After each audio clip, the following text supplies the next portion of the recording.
plaisir de vous retrouver sur Tout TV Africa. Bienvenue à tous. Les coopérations se renforcent entre les différents pays africains afin de venir à bout du terrorisme. Dans cette optique, le Sénégal souhaite s'allier au Mali.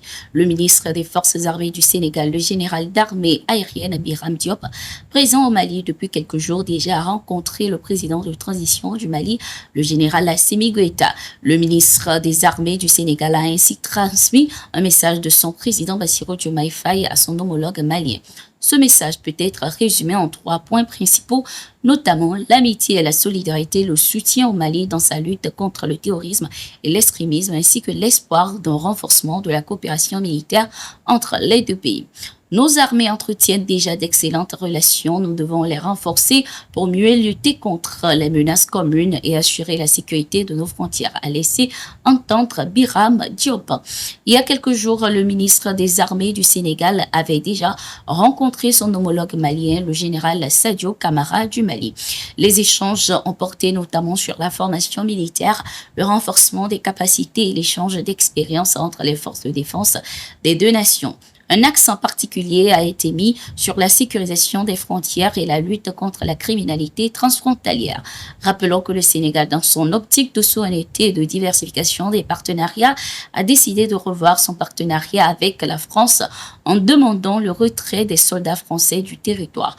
Une commission sera bientôt mise en place pour coordonner ce retrait. Toujours avec le Mali, lors de sa rencontre avec les diplomates pour la présentation des vœux de Nouvel An, le général Assimi Goïta, président de transition du Mali, a donné des instructions fermes et claires au corps diplomatique. Dans son allocution, le président de transition malien a insisté sur la souveraineté des pays de l'AES et son respect par les États partenaires dans l'intérêt des populations. Le respect de notre souveraineté et de nos choix stratégiques ainsi que la défense des intérêts vitaux de notre population sont désormais au centre de l'action publique au Mali. Suivant ces principes, notre pays saisit des opportunités pour améliorer les conditions de vie de ses citoyens et sa politique extérieure. Je suis heureux de noter qu'un nombre important de partenaires adhèrent à ces principes constitutionnels, a-t-il souligné. Sur le plan sécuritaire, Assimi Goïta a mis en lumière les progrès significatifs dans la lutte contre le terrorisme, l'extrémisme violent et la criminalité transnationale organisée.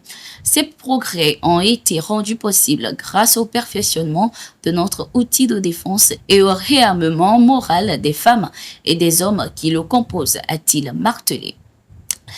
Le Togo a un nouvel ambassadeur en France. Il s'agit du colonel Ourokoura Agadazi, nommé ce 13 février 2025. Sa mission principale sera de renforcer les relations diplomatiques entre les deux pays en favorisant la coopération politique, économique et culturelle. Sa nomination intervient dans un contexte où les deux nations souhaitent approfondir leur partenariat stratégique, notamment en matière de développement durable, de sécurité régionale et d'échanges commerciaux.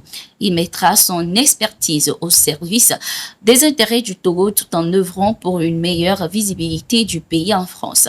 Il s'engage également à promouvoir les valeurs de paix et de stabilité. La nomination du colonel Ourokoura Agadazi vient combler un vide diplomatique, le poste étant resté vacant depuis la nomination du précédent ambassadeur, le colonel Caliste Madoulba, en tant que ministre de la Sécurité et de la Protection civile au Togo. Rappelons que le colonel Ourokoura Agadazi, jusqu'à sa nomination, était le directeur général de l'Agence nationale de la sécurité alimentaire au Togo ANSAT, une structure essentielle dans la gestion de la sécurité alimentaire du pays. Il a également été ministre de l'Agriculture, de l'Élevage et de la Pêche. Un casque bleu tunisien a été assassiné en République centrafricaine. Selon les informations, ce dernier a été tué par un homme armé non identifié dans la nuit du 11 au 12 février 2025 près du village de Zobasenda dans la préfecture de Bamingui, Bangora. Le secrétaire général de l'Organisation des Nations Unies a fermement condamné ce meurtre du casque bleu tunisien de la mission multidimensionnelle intégrée des Nations Unies pour la stabilisation en République centrafricaine MINUSCA. Il a par la même occasion appelé les autorités centrafricaines à ne ménager aucun effort pour identifier les auteurs de cette tragédie et qu'ils soient rapidement traduits en justice.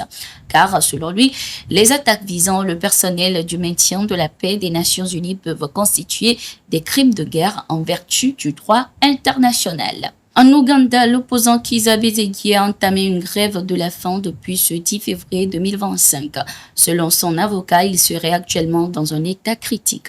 Il a également laissé entendre que l'état de l'opposant déjà plus tôt cette semaine est incapable de participer à certaines audiences s'est dégradé. Il est incapable de sortir de sa cellule. Sa tension artérielle a augmenté et il n'a pas été autorisé à consulter son médecin personnel. Les médecins de la prison n'ont pas l'équipement médical nécessaire. Nous demandons qu'il soit soigné à l'extérieur de la prison s'il veut survivre, a souligné l'avocat. L'opposant Kizza Besigye est en prison depuis novembre 2024. Il est accusé de trahison et risque la peine capitale. C'était tout pour cette édition. Merci d'être resté avec nous. On se dit à tout de suite pour l'émission interactive Le Continent.